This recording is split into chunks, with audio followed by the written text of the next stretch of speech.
Ladies and gentlemen, the President of the United States, Donald J. Trump.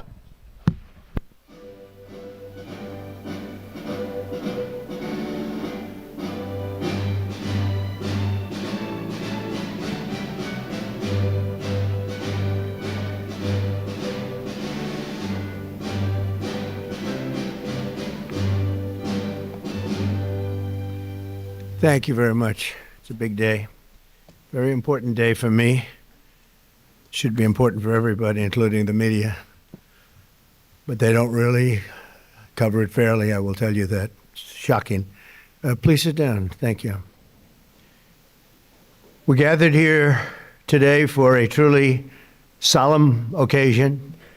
Throughout this hall, I am joined by heartbroken Americans who have lost parents, siblings, children, grandchildren, and treasured loved ones to the scourge of illegal immigration led in by the past administration. Millions and millions of people from jails, millions and millions of people from countries that we don't want to know about. Drug dealers, murderers, 11,888 murderers were allowed into our country by the Biden administration. These are the angel families that we love, that for decades our government betrayed and our media totally ignored, and I've seen it. When I first got involved with the angel families, I had a meeting. It was so sad. And they got up and spoke, and the media literally just turned off the cameras. They didn't want to hear them. It was my first glimpse as to what was happening. These are sick people that cover stories like that, or that don't cover them, which is worse. Everyone in this room not only suffered an infinite loss, they were the victims of politicians who put the comfort of foreign criminals before the safety of American citizens and American patriots. Their stories were censored and suppressed like maybe almost never before, so that the politicians could open our borders and allow our nation to be invaded. If we didn't win the election, our nation would right now be destroyed. But under the Trump administration, their suffering is forgotten no longer. In just a few moments, I officially sign a proclamation that I've been waiting to sign for a long time, including my first administration. There were so many different legal roadblocks, it was incredible. We got it done, and I'm doing it today. February 22nd is going to be National Angel Family Day. Very important. So many incredible family members and friends, parents and children. On February 22nd, 2 years ago, a brilliant 22-year-old nursing student named Laken Hope Riley went out for a run on a college campus in Georgia.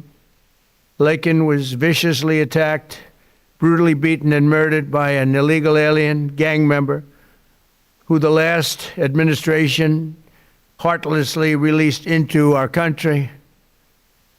No problems. Let them in. They let in everybody. They didn't check anybody. They let in everybody. Among the first bills I signed into law after taking office last year was the Laken Riley Act. I'm so proud of it. To ensure illegal alien criminals are rapidly removed from the United States of America, if that's okay with the media. That bill has already been really playing a big role in the life of our country. It's resulted in over 21,000 illegal alien arrests, 21,000.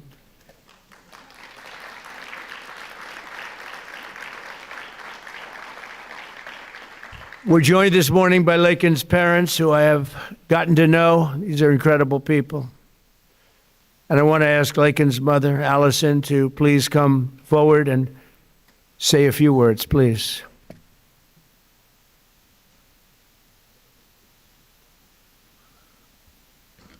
Hi, Allison.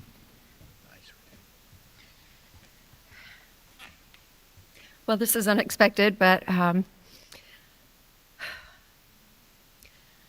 I think that a a lot of people feel like that President Trump is maybe different than the version I've gotten to know. And I just can't thank you enough. You have said from the beginning, literally the day after this happened, that you would not forget about Laken. You weren't president at that time, and you have not forgotten. You have fought a fight that most people would not want to have to fight. Most people wouldn't. They would just say it's just easier not to do this. And President Trump you are doing a thankless job that most people just wouldn't do. And I just can't thank you enough. There are just not enough words to say. Because if you've lived the nightmare that we have lived, you understand the importance of the job that he's doing and securing our nation and fighting for our families. Because this could be any family. This happened to my family. This could be any one of your families. And Laken was the most responsible, hardworking, kind, selfless, beautiful Christian. And she wasn't somebody that put herself in bad positions. She didn't make bad choices. She was just a good girl. And she just wanted to go for a run that morning after she'd gotten up at 4 o'clock the morning before to decorate her roommate's door for her birthday. And she did everything for everyone else. She expected nothing in return. She just wanted to be a good friend and a good sister and a good daughter and a hardworking nurse. She was working so hard for. And I'm beyond blessed and thankful that you're honoring not just Laken, because she's one in a ton of people that have suffered at the hands of illegal immigrants. She's not the only one. And so thank you for honoring all of them, not just Laken. And we're just beyond grateful. Thank you. Thank you so much, Bill.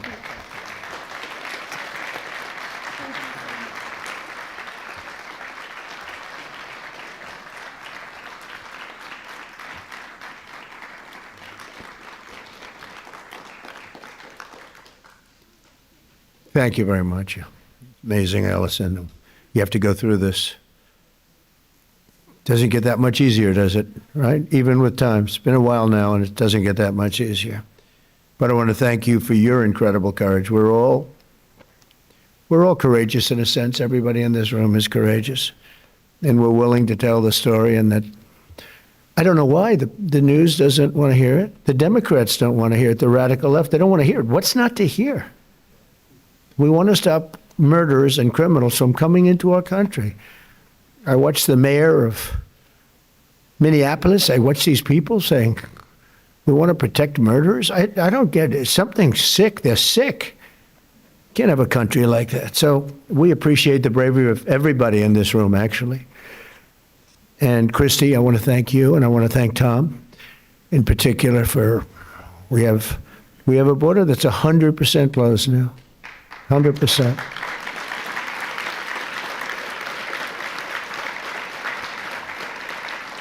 So Laken's story is even more tragic because her death was completely preventable. It shouldn't have happened. Guy should never have been here. Not only should her killer not have been released into our country in the first place, but he was released a second time after being arrested in New York City. Here today is a great gentleman, the police officer who arrested that illegal alien, only to watch him be set free to kill. I mean, he was arrested and they let him go free. They knew he was trouble, big trouble. Many of them are like that. They release him knowing it's going to kill again. but they released him and set him free to kill Laken. So I'd like to have Ethan Carreri come up, please. He's a great, highly respected police officer, and you could explain what happened. Come on up. Thank you, Ethan. Thank you. Mr. President, it's an honor to be here today, and it's an honor to be speaking with you guys. My name is Ethan Carreri. I'm a police officer in Palm Beach County, Florida, and a former New York City police officer. While serving the New York City Police Department, I personally arrested Jose Ibarra for endangering the welfare of a child. A few months later, I saw his face again in the news after he viciously murdered Laken Riley. I did my job. I put him in custody. The system failed. No detainer, no accountability, no deportation, and an innocent American life was taken. If you enter our country illegally, there will be consequences under this administration. The American citizens must always come first. To Laken Riley's family, your loss should have never happened. We owe it to you and every American family to enforce our laws, secure our border, and protect innocent lives. Mr. President, thank you so much for having me here today, and thank you for all you've done for our country. Thank you. Thank you. Great job. Thank you very much. I notice you left New York to come to Florida. It's in a way it's too bad, right? But you couldn't take it anymore. They don't let you do your job. But thank you very much, Ethan. Great, highly respected person. I have to do a little checking before I introduce people, otherwise I get in trouble. Sometimes I introduce people and they say, sure, did you know this or that? But you checked out very, very well. Wow. Stories like Laken's are one more reason why my administration will do everything in our power to end the scourge of sanctuary cities once and for all. They protect criminals. Why do people fight? They protect criminals with a vengeance. They fight for these criminals like murderers. They're protecting murderers. They fight for them so hard. There's something wrong with them. We're joined today by so many angel families who are grieving a terrible loss. They've gone through hell. Steve Ronbeck was the father of 21-year-old Grant Ronbeck, a beautiful guy who was shot and murdered by an illegal alien while he was working behind the counter of a convenience store in Arizona. He was working behind the counter. Steve, would you please come forward? We'll talk about your boy. Thank you very much. Thank you, Mr. President. Good to see you. You know, I spent some time with President Trump in his first election. President Trump talked about Grant even before he was elected in 2016. And finally, we had hope. We had hope that it was going to end. I was just talking to Secretary Noem that we all sat around the table one day during one of our visits to Washington. And again, the word preventable came up. All these deaths at the hands of illegal immigrants are preventable. They could have been stopped. We could have done so much more, unfortunately, at the hands of an election that we question. Somebody took their foot off the brakes and put their foot on the accelerator to let these people into our country. And it wasn't just regular people, it was criminals, it was murderers, killers, rapists. And now today, we are finally going to see that somebody's going to remember all of our loved ones. They're going to remember the names, and they're going to remember what we've all been through. Thank you, Mr. President.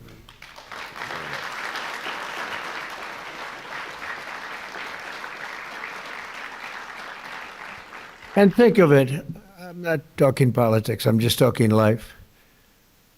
If that election, if it wasn't rigged, it was a rigged election by millions and millions of votes, a guy that never left his basement. It was all run by crooked people. COVID was a little bit of a shield. We had a lot of things going on. But it was rigged by millions of votes. We did great in that election. If that election wasn't rigged, every single one of the people in this room right now would not be here. You'd be home with your son, daughter, family. We had a strong border. You know, we solved it twice, Tom. We solved it in 2016. The border was bad. Nothing like it was this time. It was like beautiful compared to this time. This was legendary. In the history of the world, there's never been a border like this where millions of people poured in. At least 25 million people. And many of them were the wrong people. Many. You know, when countries fill up the caravans, they don't fill them up with their finest. I wouldn't. And I would do exactly what they did if the United States would be willing to take all of our criminals and people, or people that don't work. But they are smart people. I got to know most of those leaders. I know them. I said, what are you doing? They said, look, it was a totally open border. They saved hundreds of millions of dollars. And they gave it to us, and we've done a great job. Tom Holman, Kristi Noem, our people, they've been incredible, the job they've done. And they take nothing but abuse, but, you know, they're sort of pretty hardened to that, I think, because they know they're doing the right thing. It just amazes me that there's not more support out there. It's just, we actually have a silent support. I think it's silent. I think it's well, that's how I won. I got probably 85 million votes. They say 78 million, 79 million. They cheated in this election, too. It was just too big to rig. Too big to rig. But they cheated like hell. They can't win on policy. Men and women's sports. We have a new one, though. Voter ID. I think that's as crazy as they won't approve voter ID. They won't approve proof of citizenship. They won't approve no mail-in ballots, even though they know it's crooked as hell. Where the ballots are sent to, in many cases, Democrats. Republicans don't get theirs, and they're calling frantically to get their ballot. A Democrat will get 3, 4, 5, 6, and even 7 ballots. And then we're supposed to win. That's what they're good at. They're professional cheaters. But we wouldn't be here right now. I'm just thinking as we're going through, because we've suffered through it together. I suffer for the country. I mean, it's the people I've gotten to know, the mothers and fathers, mostly mothers and fathers. Husbands in some cases, wives in some cases, but mostly mothers and fathers, what they have to go through. Also with us is Marie Vega, the mother of Javier Vega Jr., a retired U.S. Marine and Border Patrol agent, so respected, who was murdered in front of his family by 2 illegal aliens, bad ones, really bad ones. People you could look at them and you could say, trouble. Trying to steal his family's trucks. He wanted to take everything the family had, but the trucks in particular. Marie, please come forward. Thank you, darling. Thank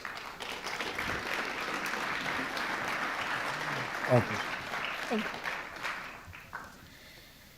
President Trump, on behalf of my family and I, thank you for hosting this beautiful remembrance in honor of our loved ones who were killed by illegal aliens.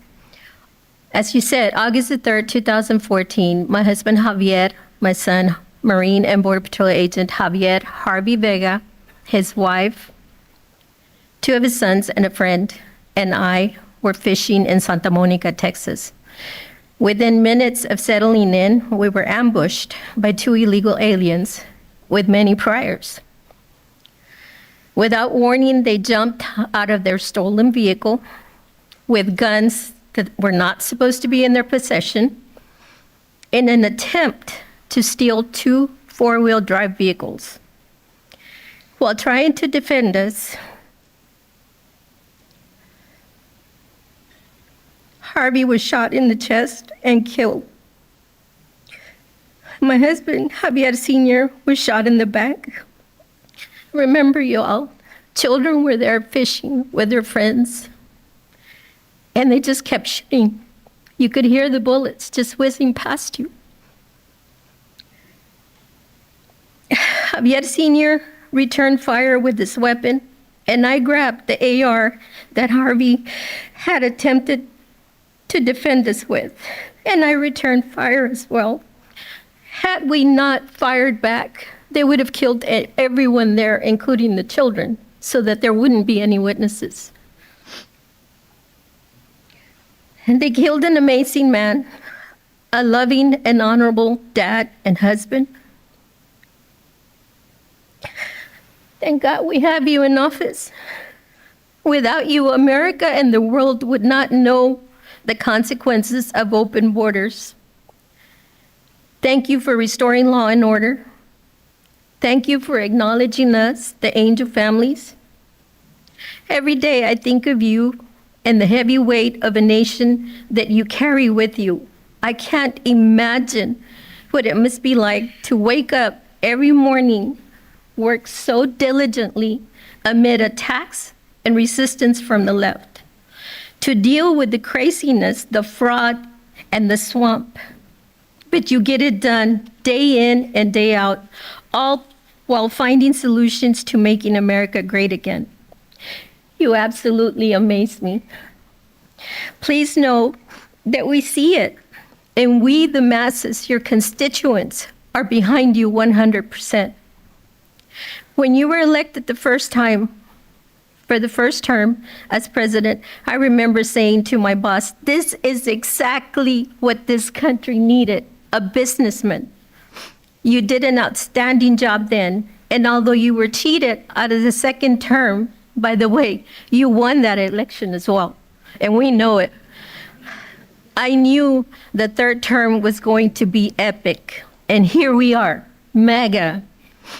Before I end this, I have to share a sweet story with you about my daddy. He absolutely hated the way people treated you and attacked you. On your third run for office, he said to me, "Mijita," which means my little daughter in Spanish, "can you check to see if I'm up to date and still registered to vote? We need to make sure President Trump gets into office." I said, "Of course, Daddy." And I did, and I checked, and he was registered to vote. We lost a great man, April the 3rd of 2025, and that would be my daddy. Again, thank you for everything. Thank you for backing Border Patrol and ICE and backing these families. Thank you so much. I love you.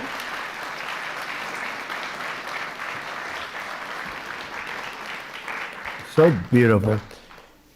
You know, I was thinking as you were saying that running again for a third time after having gone through what we went through the second time, which was so horrible, so much cheating, so much deception and viciousness, and you could see what they were going to do. And I'm here now, and it's a much more powerful term than my second term would be. And much more powerful. And one of the reasons is everybody sees how bad they were. And I had to go through, and I still do, fake stories, fake polls. I had polls for the election that showed I was going to get swamped, and I won in a landslide. They were fake polls because polls are tough. You know, when you get a fake poll, I get them today. I saw one today that I'm at 40%. 40%. I'm not at 40%. I'm at much higher than that. I mean, I'd love to run against anybody. The real polls say you kill everybody. It wouldn't even be close. But you go through the fake polls, you go through the fake stories. And I said, you know, it was good because this is really a much more powerful term than I would have had if I had run, because it was just one of those things. There would be nothing to compare it to. And now they compare it to Biden and that horrible, horrible administration. And I mean it, it is more powerful. Our military is much more powerful. We rebuilt it mostly in the first term. Then they gave away a chunk of it. And as much as it was, it's very small relatively, Tom. But we gave it to the Taliban.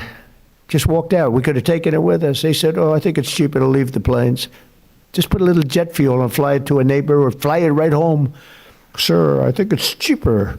I think we'll save money by leaving a $150 million jet on the runway. These people are crazy. But I said, and I've said to a lot of people, it's much better what happened, but not for you people, it's not. And then I go back and say, but I wish it didn't, because every one of your loved ones would be alive today. Everyone in this room, I think, maybe there's one where could have sneaked through during our term, but I don't think so. We had a very tough border. We solved it in 2016, and we had a very strong border. I would say nothing is as strong as what we have now, but we had a very strong border. We had a good border. We had a sane border. It was sane. And I say, I like this much better, much more respect.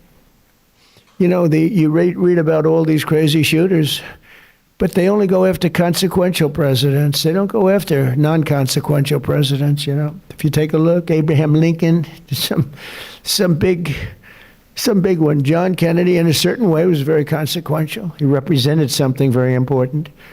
He was there for 1,000 days, as you know, the book, 1,000 days, but he was consequential. There was a glamour, there was something good for our country, right? But they consequential, and I was told that. I saw that the other day. They said they only go after consequential.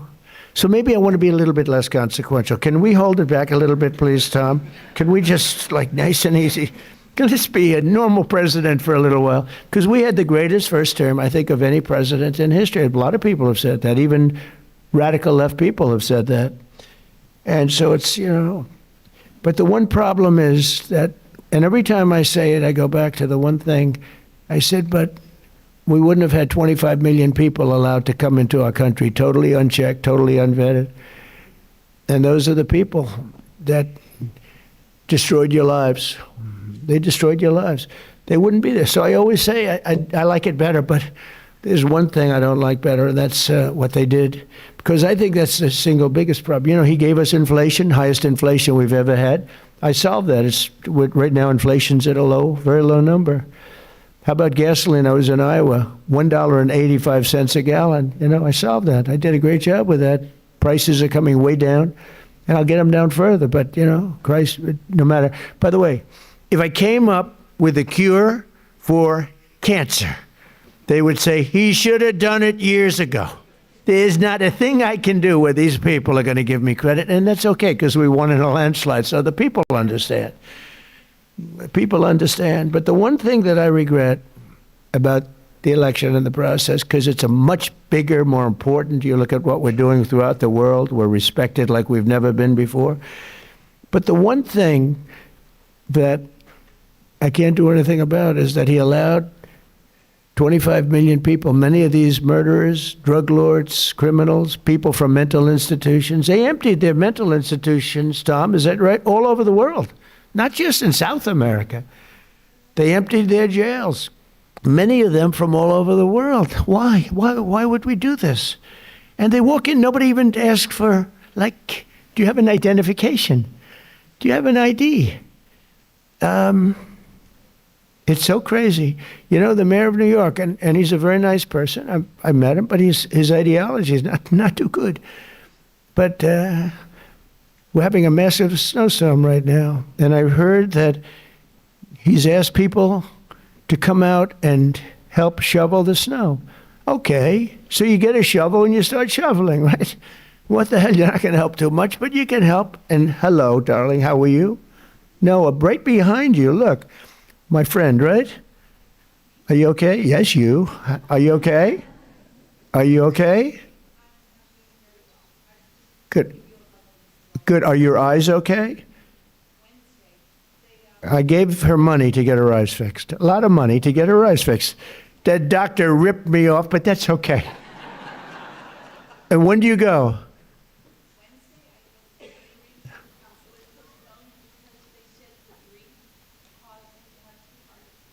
Well, you get them done. It's an operation, but it's 100%. It's great. Good. Are you going to have 20/20 vision? She's almost blind, cataracts. She's almost blind. And with one operation, that'll take a very short period of time. Hope you have a good doctor. He's an expensive doctor, top of the line, right? But you know what? You're going to have 20/20 vision. because I noticed you're wearing glasses. I saw you yesterday on television wearing glasses, and I said, well, but anyway. But, speaking of your family, it would be a lot different right now, except for the election. So I always say, it's too bad that happened. And if I had it to do again, it's despite the tremendous job we're doing now, I wish it could have been the other way, because we wouldn't even be having this meeting right now. There'd be nobody. I wouldn't have gotten to know you, but it's gotten to know you under very bad circumstances, right? The worst circumstances. So one of those things. But the thing I can't understand is why the press isn't more supportive. They're so dishonest. The stories, the polls, they polled you. They say, oh, the angel moms. I think the angel moms are the finest people I've met. I mean, the angel moms and families and dads, but these are unbelievable people. Why are they so angry with angel moms? They had their child killed. Stories that are so horrible, I'm not going to mention. A couple of people are in the room. What they did with the child after they murdered the child. It's not even, and these people are actually on the side of the criminal. I don't get it, Tom. Someday you're going to explain it to me, but I don't think you can either. It's crazy. Laura Wilkerson is another American mom whose 18-year-old son, Joshua was horribly beaten, tortured, and murdered by an illegal alien who went totally crazy and just went to school. And I'd like to ask Laura to come up and say a few words about Joshua. Please, hi. Another one of my friends, one of my original friends, right? Thank you so much for having me today. My name is Laura Wilkerson, and I want to thank everybody for their help in gathering us here, the American Border Story and the White House, and all of your helpers. I thank you for that. I met a man about 11 years ago who was running for office, and he sat with us a couple of days, and he watched as the tears rolled down my face as I told him the story of how our youngest son Joshua was brutally beaten, tortured, strangled to death, and his body set on fire. The man next to me was President Trump. He never, ever looked away from my pain. He looked me straight in the eye, and he said, "I will never forget the story of your sweet son, and I will never give up fighting for the American family." I looked at him and I believed him. And here we are these years later, and you can tell all of the work he's done. He's never missed a day of fighting for the American family. I don't know if I've ever met a man who is more interested in this country and running this country and getting it back in shape. And I'm so grateful for what he does every single day. I can't even pretend to understand the spiritual battles that swirl around the office of the presidency and the man who owns that office. I would ask that God breathe a fresh breath of air through this administration so that he can calm those spiritual battles and allow our president to continue to do the hard work. Jesus works on my family every day, still healing us today. And I am just so incredibly grateful for the man who's in office, who never quits. He is sidelined so many times, but we know the man, Jesus, who can take care of that. And we pray today in his name that he will sweep through this country and make it right again. Thank you so much for having me.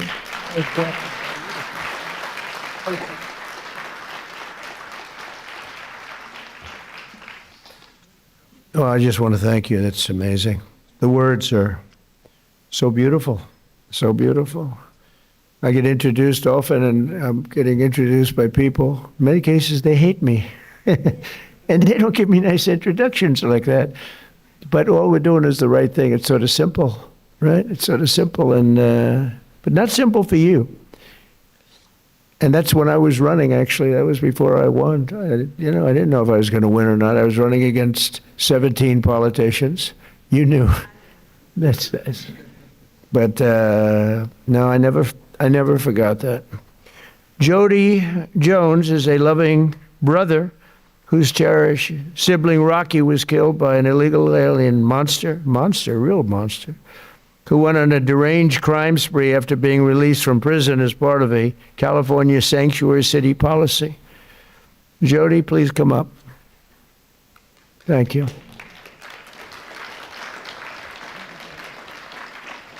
Thank you, sir. Thank you. Well, I have this speech, but I'm not going to give it. What I'm going to tell you is from my heart. I want to thank my Lord and Savior, Jesus Christ, first of all, before I do anything.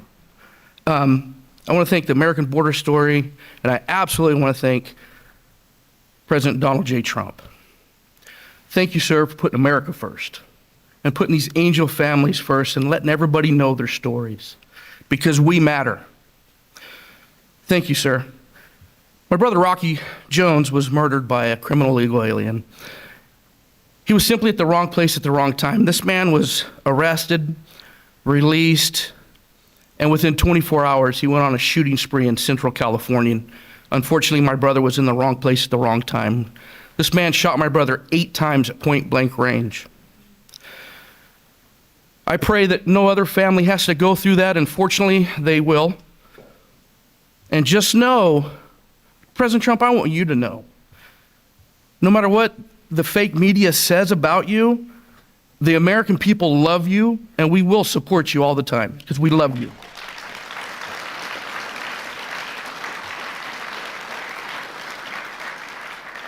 I'm sick and tired of hearing these Democratic politicians stand up on these podiums and say how sorry they are for seeing these criminal illegal aliens being ripped apart from their families. What about us? What about the American family? What about us? We mean something too. And this man right here understands it. I was listening to Grandma Cook, and she said thank you to President Trump. And I love that lady. I don't even know her. I just heard her. I just got the fire inside of me. I'm like, wow, that's an American. I love America. I want you guys to understand this. Americans are not racist. We're not xenophobic because we want a safe America and we want to put Americans first. This man's not racist because he wants to put Americans first? Are you kidding me? I know you guys hear it all the time, but we are not. And I'm going to tell you something. I love America. I love Donald Trump. I love my family. And by gosh, I love America. Thank you very much, Donald Trump. President Trump, you are the man. You are the man. I want to say this. I'm going to end here. I want to say this. I love my country. God bless you. God bless Donald Trump. And God bless America. Thank you.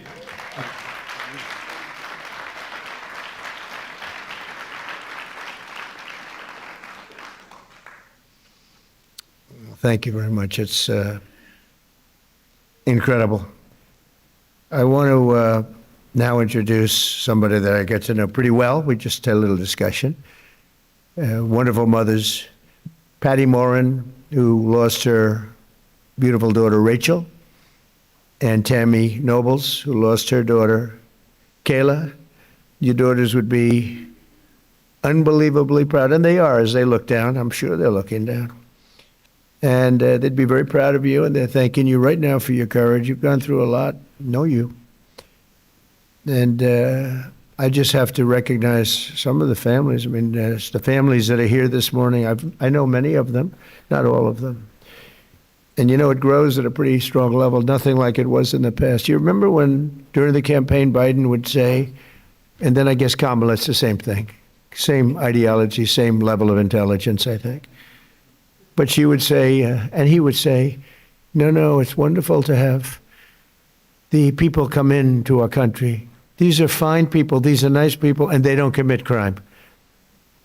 And I called Tom home and I said, what's the story on that? Because I think they're really violent. And Tom would say, these are the most violent people in the world. They're coming in. These make our, I remember you said, these make our criminals look like choir boys. And you know what? You were right. You were right. But I want to thank those two people because what they went through. And I want to recognize all of the families here this morning who have lost loved ones, a lot of families. Thousands are not here, and they're feeling just the way you do, sad. And continue to fight. You know, they say time helps, but I've seen some people, and the time isn't not helping that much. Time, they say it heals all wounds, but it's not. Do you feel better now or the same? You know, you got to feel a little bit better. You got to let it, but it's not like the phrase, wonderful phrase, time heals, like everything's good. Excuse me? Yeah, I know. We'll continue to fight, though, and we'll stop this horrible situation, and we have stopped a lot of it. A big thing, you know, you saw that murders are down for the most in 125 years. That's before my father was born in 1905. 5 years before my father was born. My father was great. But so in 1900, 125 years, the murders, the lowest rate. You know why? Because I closed the borders, and we got a lot of people out. It's not just closing, we got a lot of people out. Washington, D.C. is now a safe place. We don't want to close the borders with them in here. We got a lot of them out, and we got many of the worst ones out. We go for them first. But I want to conclude by reading part of a letter I received earlier this year from two heartbroken grandparents who will never again see their 8-year-old granddaughter after an illegal alien ran her over with his truck purposely. They wrote to me, we are hurting so badly and now know that the hurting in our family will never go away. It never, ever will go away. We're not seeking notoriety. We don't care about press coverage. But we do want our girl to be remembered. We want people to actually know how preventable this murder was. And lastly, we want the American government to be accountable to its citizens. True, they should be accountable for what they did. That's my administration, and I will tell you, fighting, and we're fighting so hard. All of them, everybody together is fighting. We're putting American citizens first. We're defending American lives. And we're fighting for every angel family. Angel families are beautiful families. They're beautiful families. That was my first, early on when we first met, that was my first, I didn't know about angel families, you know. I never did this before, right? I was building buildings and things. But I said, I can't believe it. My first meeting, they were so angry at the press, at a mom who lost her daughter so violently, right? You might have been there. The first meeting, I said, this is strange. What's going on? It was anger from the fake news. But the angel families, I realized very early on, I never changed. I could see how you'd change, though. You know, you have to go through this stuff. But never changed. I thought they were among the greatest people I've ever met. I've met the heads of countries. A lot of them aren't so nice, but, you know, they do have some power. And we've done very well with all of those people. But among the finest people I've ever met are the people in this room and many people outside of this room. I know many, many more than just in the room. But we restored our border, and that's now totally secure, and our country is at the safest level it's been in many, many years. How could anyone possibly say we want open borders, knowing, especially, let's say you did that because you're foolish or stupid or something, and you did it, but after a couple of weeks, you're going to know that the people coming here, if you're running a country, you want to send your bad people out. That was the way I looked at it. I didn't know anything about it. I ran for office, but I have a lot of sense. And I said, well, open borders is no good because if I'm running the country nearby or far away, I had no idea how far away. They came from the Congo in Africa. They came from all over, not just South America. Congo let vast numbers, hundreds and hundreds, and probably thousands of people out of jail. They brought them through Mexico and they dropped them into our country. But you would say that common sense, well, and I said it right from almost the first day. I said, how could you have an open border? All the countries are going to be dropping their prisoners into us. That's exactly what happened. And mental patients and others. So we have a country that's now doing well. We have the greatest economy we've ever had. We have the most activity we've ever had. I'm making a speech tomorrow night, and you'll be hearing me say that. I mean, it's going to be a long speech because we have so much to talk about.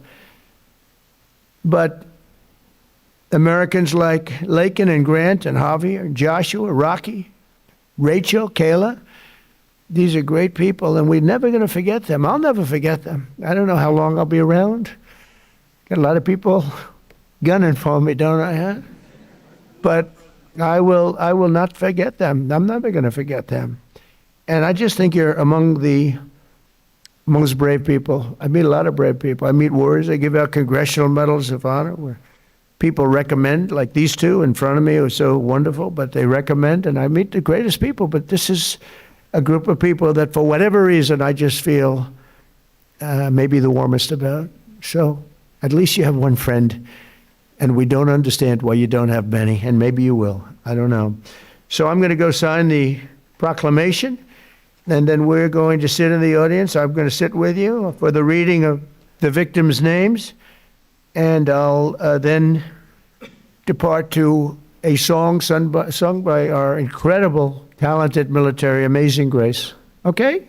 Sound good? Now, we could have some of the families come up, some of the people come up, you know who you are, and come on, you can stand around me. I don't use an auto pen, so you can watch me actually sign it. Okay.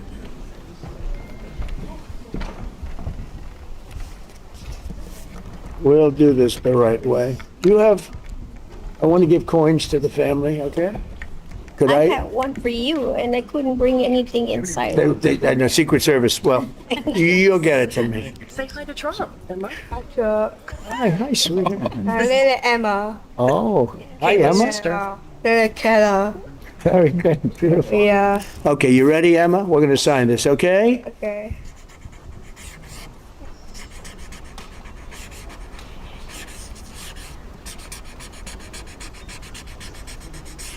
Okay, that's a good one. Thank That's a good one, yeah.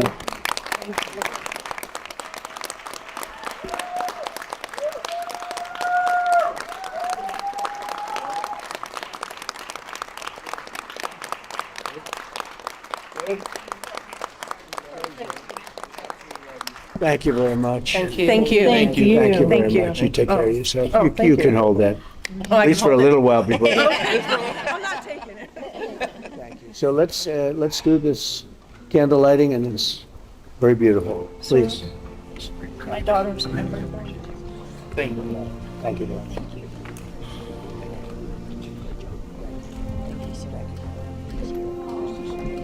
I can't tell you how much I love Take you. care of yourself. It's huge. This is Vince Gunpro. This is Tyler. Yes, sir.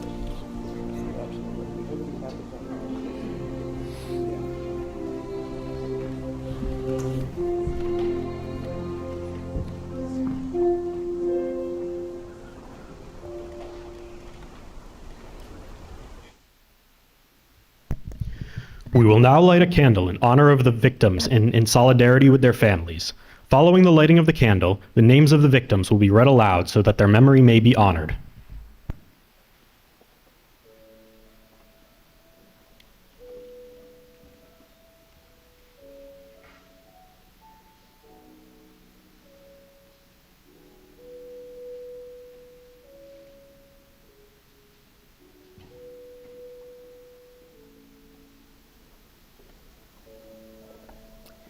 Katie Abraham,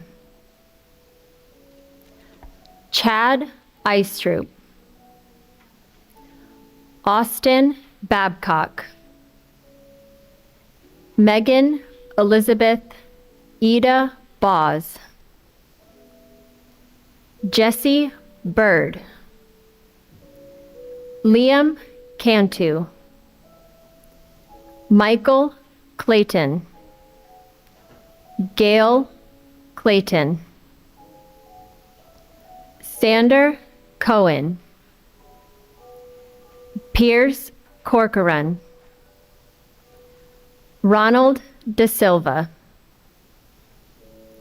Jackson Davis. Christopher James De Leon. Joseph Di Tommaso. Marshall Dova. Brady English. Shaylee Estes.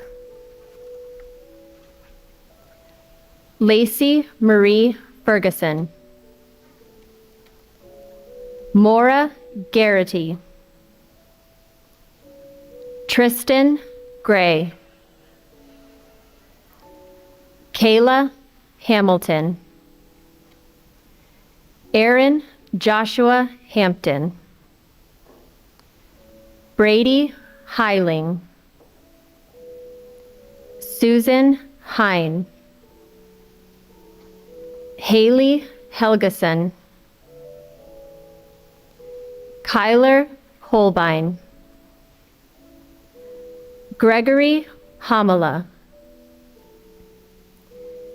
Gabriel Kaleshi Isiguzo Jr.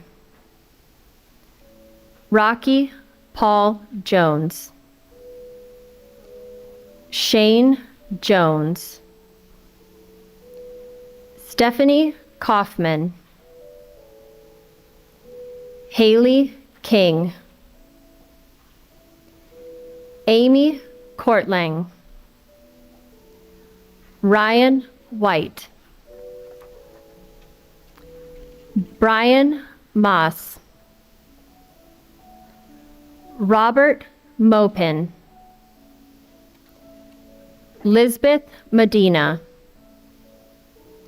Brandon Mendoza. Brandon Michael. Dominic Montoya. Jonathan Moody Jr. Ruben Morfin. Rachel Morin.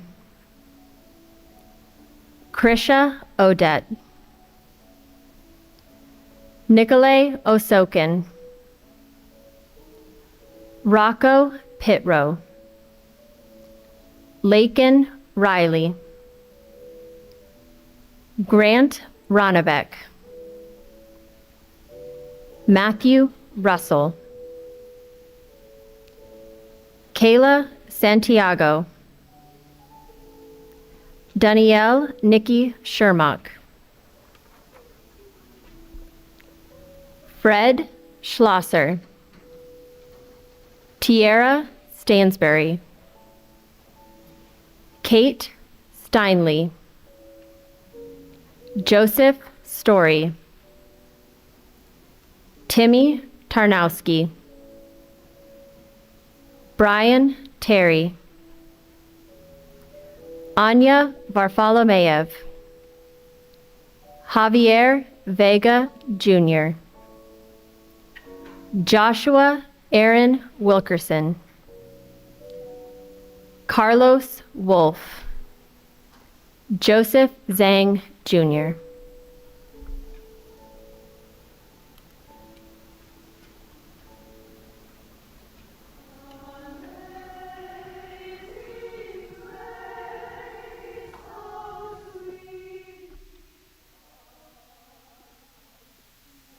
Say